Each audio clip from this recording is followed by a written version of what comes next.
demeurer en lui, deux petits points, notre priorité, point d'interrogation. Est-ce que c'est ta priorité? Demeurer en lui. Ah oui, mais de quelle façon tu vois ça, demeurer en lui? À quel niveau tu situes ça dans ta vie? Et qu'est-ce que nous dit la parole de Dieu par rapport à ça? Surtout ce que dit le Seigneur, c'est plutôt ça. Je veux dire,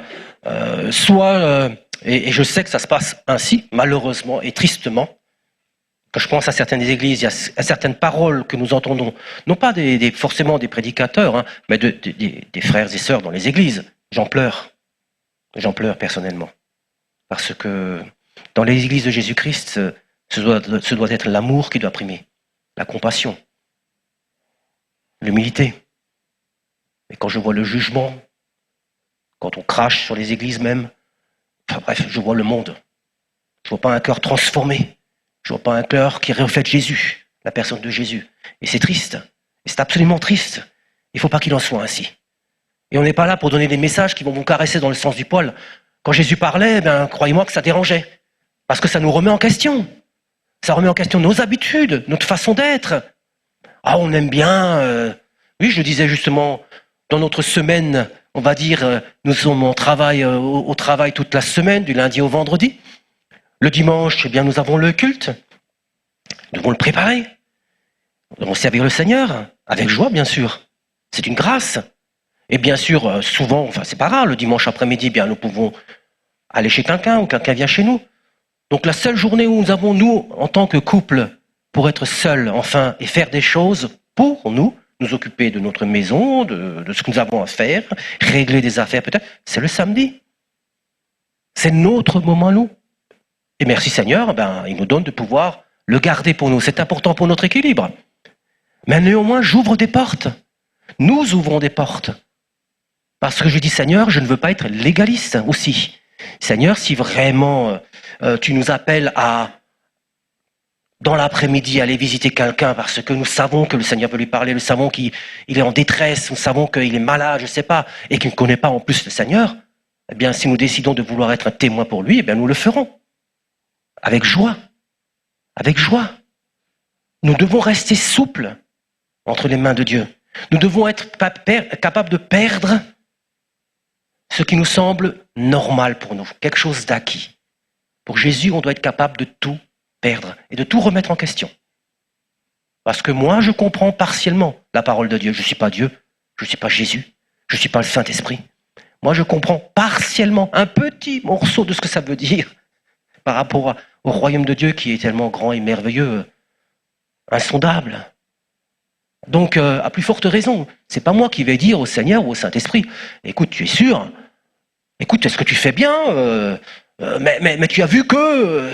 il y a les mais, il y en a tout plein des mais. Mais le Seigneur, quand il parle, il ne demande pas, il ne dit pas, ah ben j'avais oublié, ah ben je ne savais pas, ah ben j'avais pas vu. Ah ben oui, tu avais un rendez-vous, j'y avais pas pensé, excuse-moi, je suis Dieu, j'ai des limites. Non, maintenant il est Dieu, il n'a pas de limites. Il est omniprésent, omnipotent, omniscient, il sait tout ce que tu fais. Tout ce que tu fais. Il sait le nombre de cheveux que tu as sur ta tête, il le dit clairement. Il te connaît tout parfaitement, et ta vie, à partir du moment où tu la remets à Jésus, il en connaît les moindres détails. À la virgule près, point à la ligne. Tu lui as remis ta vie, donc il sait ce que tu fais, il sait où est-ce que tu vas, il sait quels sont tes projets, et qui plus est, si ces projets sont animés par lui. Il sait tout, donc ne t'inquiète pas, ne te pose pas de questions, fais-lui confiance. Revenons à la parole. Matthieu 16, verset 13. Il est écrit, alors moi j'ai la Bible du Semeur, hein. Vous verrez que suivant les versions, c'est un peu, la traduction est un peu différente, mais le fond, vous le savez très bien, est toujours le même. Jésus se rendit dans la région de Césarée de Philippe. Il interrogea ses disciples, « Que disent les gens au sujet du Fils de l'homme? Qui est-il d'après eux ?» Ils répondirent, pour les uns c'est Jean-Baptiste, pour d'autres Élie, pour d'autres encore Jérémie ou un autre prophète. Et vous, leur demanda-t-il, qui dites-vous que je suis? Simon-Pierre lui répondit, tu es le Messie, le Fils du Dieu vivant.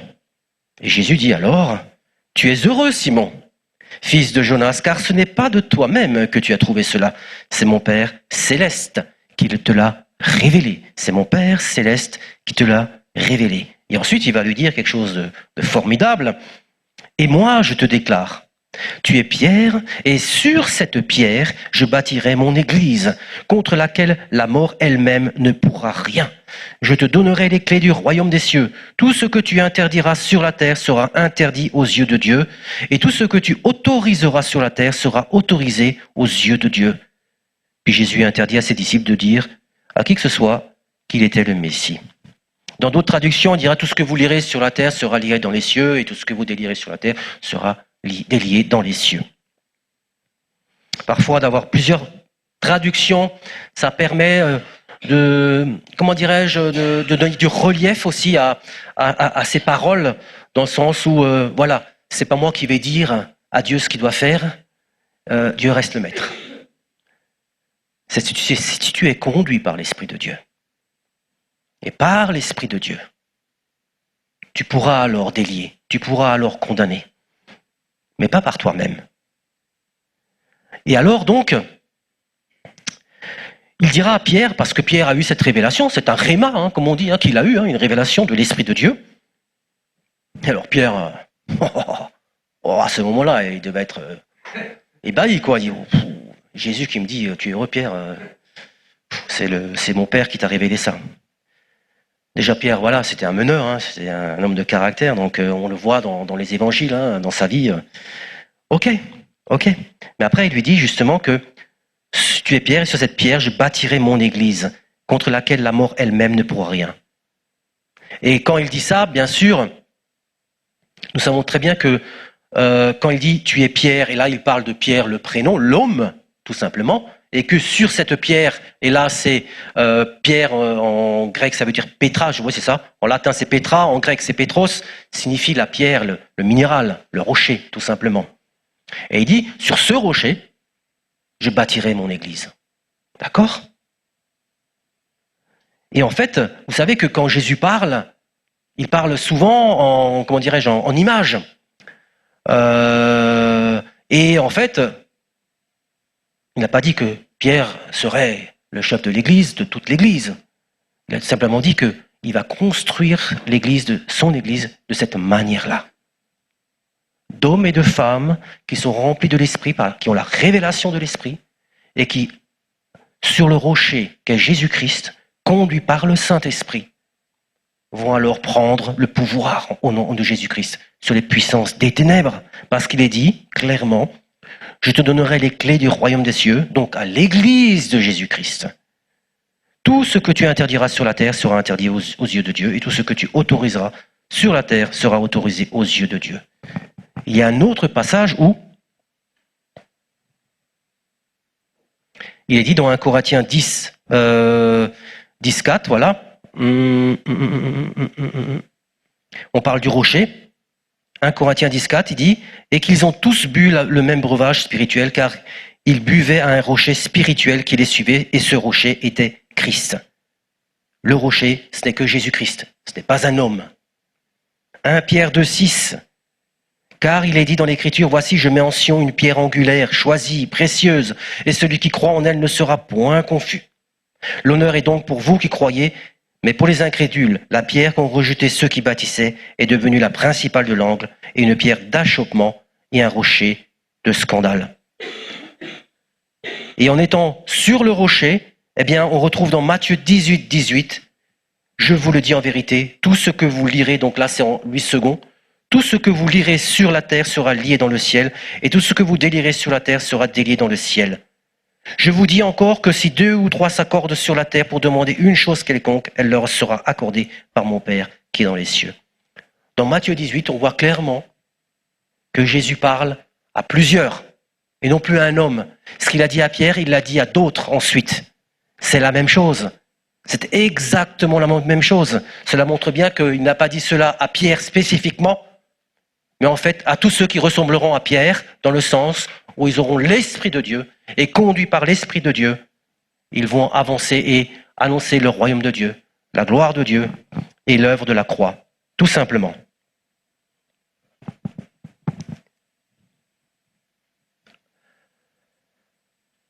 Donc Jésus parle de ceux qui seront conduits par l'Esprit en parlant à Pierre à ce moment-là. Et c'est important, parce que le Seigneur peut parler à n'importe qui, comme je l'ai dit, vous le savez très bien, et donner une parole. Tu peux recevoir un rhéma de Dieu, qui va être confirmé, très bien. Un appel peut-être, une vocation, un service, peu importe. Ou une parole de connaissance par rapport à quelqu'un, tout simplement. Et ce qui est important de comprendre, c'est que comme l'a dit Jésus, il bâtit son Église sur le rocher qu'il est, avec des personnes qui marchent par le Saint-Esprit. Parce que si ce n'est pas le cas, nous pouvons devenir comme Pierre, qui un peu plus loin, on lit au verset 21, à partir de ce moment, Jésus commença à exposer à ses disciples qu'ils devaient se rendre à Jérusalem et subir de cruelles souffrances de la part des responsables du peuple, des chefs, des prêtres et des spécialistes de la loi, être mis à mort et ressusciter le troisième jour. Ça c'est au verset 21. Alors Pierre le prit à part et se mit à lui faire des reproches. Que Dieu t'en préserve, Seigneur, cela ne t'arrivera pas. Mais Jésus, se retournant, lui dit, arrière, Satan, éloigne-toi de moi, tu es pour moi un obstacle, car tes pensées ne sont pas celles de Dieu, ce sont des pensées toutes humaines. Toutes humaines. Et là nous voyons, nous voyons deux cas. Quelqu'un qui, par l'Esprit, reçoit un rhéma de Dieu, et qui ensuite, de façon tout à fait humaine, avec ses sentiments, avec son intelligence, avec sa façon de voir Dieu et de vivre Dieu, dit à Jésus, plaise à Dieu, tu n'iras pas. Pierre, parce qu'il a été quelque part élevé, au travers de ces paroles qu'a dit Jésus, il a peut-être pu s'enorgueillir.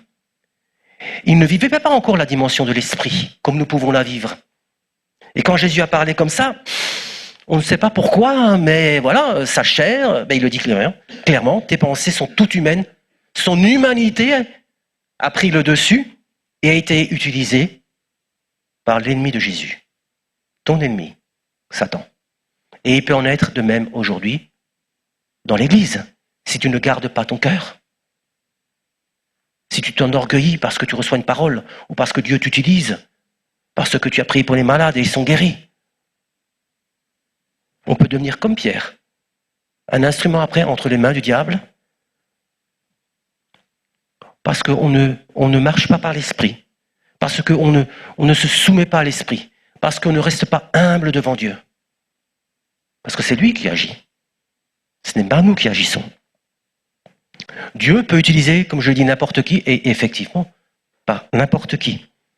Mais n'a-t-il pas dit à la fin qu'il dira à certains qui ont fait des miracles, qui ont guéri des malades, qui ont chassé des démons, arrière de moi, en vérité, je ne vous connais pas. Je ne vous connais pas. Donc dans l'église dans laquelle nous sommes aujourd'hui, je parle de l'église de Jésus-Christ, nous allons trouver deux genres de personnes, ceux qui marchent par l'esprit et qui cultivent cette dimension de relation avec le Saint-Esprit, avec le Seigneur Jésus, avec la parole de Dieu, et ceux qui ne le font pas, ou du moins d'une façon très légère. Je parlais des sirènes d'alerte. Aujourd'hui, la sirène, elle est là.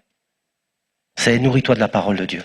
Et je suis réjoui lors des témoignages que nous avons entendus dernièrement, lorsque notre sœur a parlé d'un truc aussi banal, mais il n'y a rien de banal. Il n'y a rien de banal. De jeu, de jeu sur un portable, avec lesquels cette personne se couchait et se levait le matin. Le Saint-Esprit lui a parlé, clairement, mais alors là, c'était clair. Quand le Saint-Esprit lui a parlé, elle a tout effacé. Elle a compris que c'était un piège pour elle. Mais il faut obéir derrière. Il faut obéir. Parce que dans la vision qu'elle a eue, elle était mordue. L'ennemi l'avait mordue, l'avait harponné. Et c'est tout pour tout le monde pareil. C'est pour tout le monde pareil. Et c'est pas parce que je suis chrétien, né de nouveau, que j'en serais, comment dirais-je, épargné.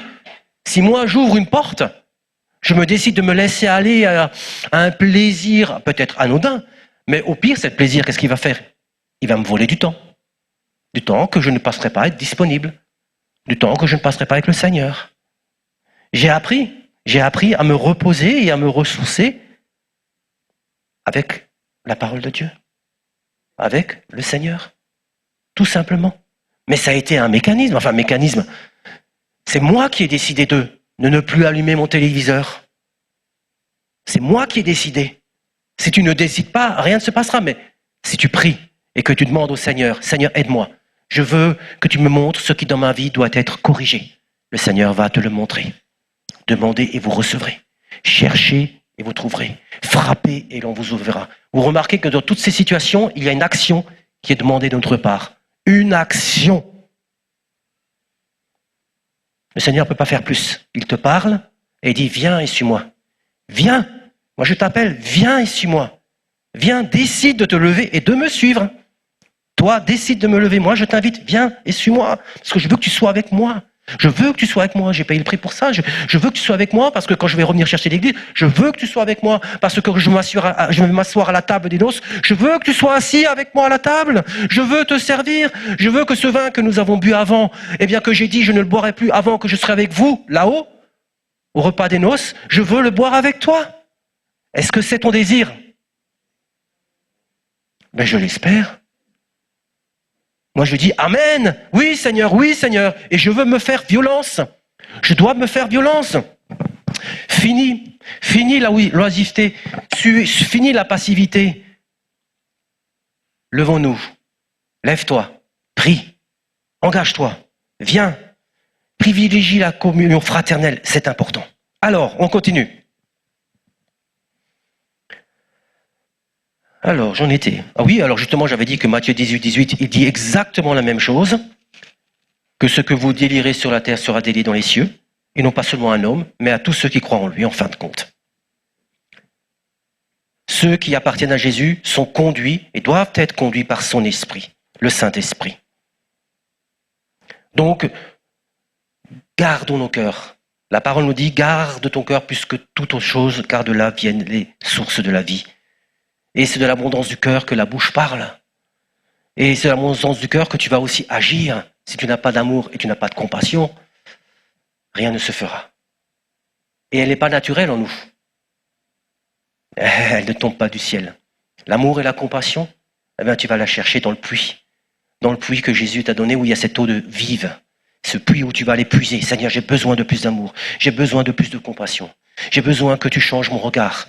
J'ai besoin... Et quand le Saint-Esprit te montre, te révèle des choses, ah là, j'ai manqué de... Comment dirais-je? Là, j'ai été indifférent. Seigneur, là, c'est pas normal. Je suis passé à côté, j'ai été indifférent. J'ai même jugé. Et là, alors tu pries. Seigneur, change mon cœur. Je veux plus que ça se produise. Je veux aimer comme toi tu aimes. Ça ne veut pas dire qu'on doit tout accepter. Le Saint-Esprit est là pour te donner du discernement, de la sagesse.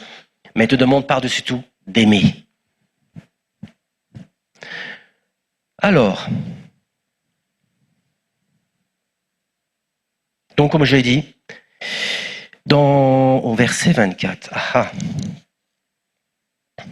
dans Matthieu 18, si je reviens, j'aime bien au verset 24, justement, est-ce que c'est là? 25, non, c'est pas là. Excusez-moi, j'ai perdu le fil de mes versets, c'est pas grave, on va les retrouver. Voilà.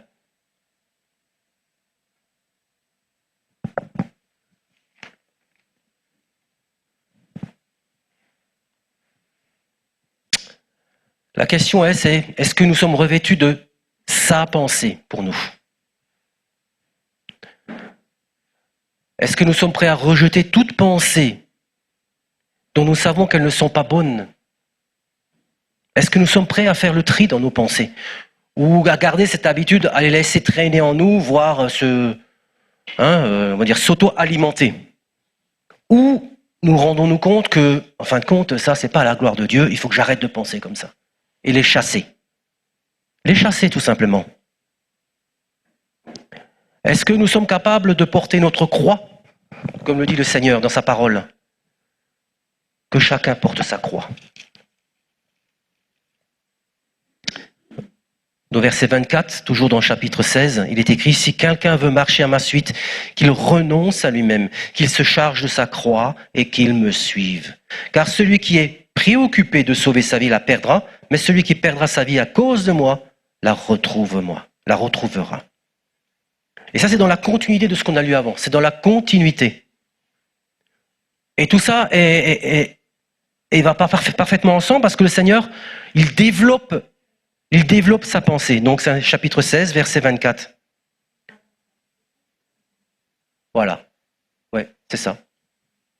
Donc, qu'il renonce à lui-même, qu'il se charge de sa croix et qu'il me suive. C'est l'enseignement de Jésus, hein. C'est pas le mien. Ce qu'a dit Jésus, il me l'a dit à moi, en tant qu'enfant sauvé par grâce, et il le dit à toi, en tant que fils de Dieu, fille de Dieu, sauvé par grâce. Son message n'a pas changé. Il te dit, renonce à toi-même, renonce à ta vie. Ok ? Renonce à ta vie. Va là où le Seigneur te conduit. Va là où le Seigneur te conduit. Que ce soit dans ton travail, que ce soit dans tes relations, que je ne sais pas, dans le service, peu importe. Mais va là où le Seigneur te demande d'aller. Si tu vas là où tu veux aller,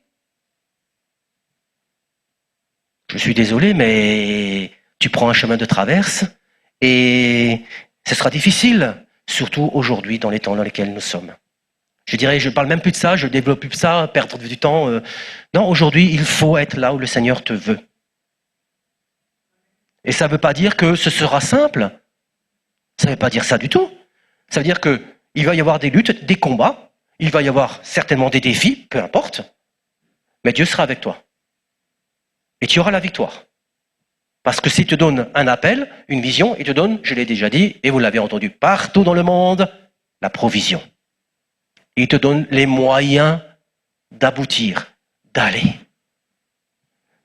Et le but principal, c'est quoi ? Comme Paul a été envoyé à Rome à la fin de sa vie, c'était pour témoigner de Jésus-Christ. Pour parler à des personnes bien précises à qui Dieu voulait parler. C'est l'affaire de Dieu, ça. C'est pas la nôtre. C'est pas à toi de dire, je dois parler à un tel. C'est le Seigneur qui doit te dire à qui tu dois parler. C'est le Seigneur qui doit diriger tes pas. Et là, ça tue dans l'œuf tout ce qui est désir personnel. Tout ce qui est désir de se faire voir. Combien sont venus dans l'église en voulant une place parce qu'ils n'étaient pas encore guéris dans leur cœur. Ils n'ont pas compris que Jésus voulait d'abord les guérir dans leur cœur. Ils sont venus dans l'église pour prendre une place, se faire voir, être respectés, être honorés. Mais ça, c'est dans le monde. Dans l'église de Jésus-Christ, ça n'a pas lieu d'être, ça ne peut pas exister.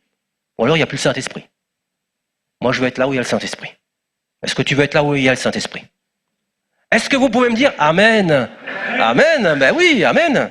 Amen. Là où est le Saint-Esprit, moi, je veux être. Je vous l'ai dit, hein, j'ai fait aussi un rêve où j'ai senti que le mur, enfin pas le mur, le ciel était fermé. Je priais, je sentais qu'il n'y avait plus rien, c'était mort. Mais c'est horrible. C'est horrible de ne plus rien sentir de la présence de Dieu. De plus rien sentir quand vous priez. Un mur, c'était fini, il n'y avait plus rien. J'ai dit, mais c'est horrible. Quand je me suis levé, je dis, mais Seigneur, mais moi je ne veux pas connaître ça. Je ne veux pas être séparé de toi. Je veux être avec toi. Les sirènes, elles sonnent. Les sirènes d'alerte sonnent pour l'église de Jésus-Christ. Alors, de quoi es-tu principalement préoccupé ? C'est là la question. De quoi es-tu préoccupé ?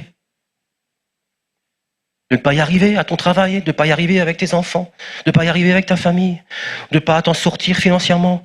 Mais ça reste des préoccupations, tout ça. Jésus a dit que ce sont des préoccupations. Et il a dit, mais ne vous inquiétez pas de ces choses-là. Je vous les donnerai. Je m'en occuperai. J'y pourvoirai. Jacques 4, 13, il est écrit, attendez, je vais y retourner, hop, je l'ai lu. À vous maintenant qui dites aujourd'hui, Jacques 4, 13, aujourd'hui ou demain nous irons dans telle ville, nous y passerons une année, nous trafiquerons et nous gagnerons de l'argent.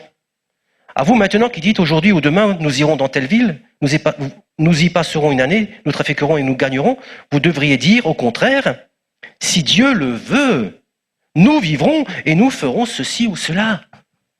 Apprenons à tout soumettre à Dieu. Soit tu es le maître, ou tu es le maître de certaines parties de ta vie, soit c'est Jésus qui est le maître de toute ta vie. Mais on ne peut pas être partagé. On ne peut pas. Avec Jésus, c'est tout ou rien. Il a donné sa vie, c'est pas pour que tu te perdes, il a donné sa vie pour que tu vives. Et il te dit ce que tu dois faire pour que tu vives. Et ensuite, par rapport aux inquiétudes, aux préoccupations, dans Matthieu 6, 25, vous le connaissez, vous l'avez déjà lu, mais c'est le message de Jésus-Christ, Matthieu 6, 25. C'est pourquoi je vous dis, ne vous inquiétez pas pour votre vie. N'aie pas peur pour ta vie de ce que vous mangerez, ni pour votre corps de quoi vous serez vêtus. La vie n'est-elle pas plus que la nourriture et le corps plus que le vêtement? C'est pourquoi je vous dis, ne vous inquiétez pas pour votre vie de ce que vous mangerez, ni pour votre corps de quoi vous serez vêtus. La vie n'est-elle pas plus que la nourriture et le corps plus que le vêtement?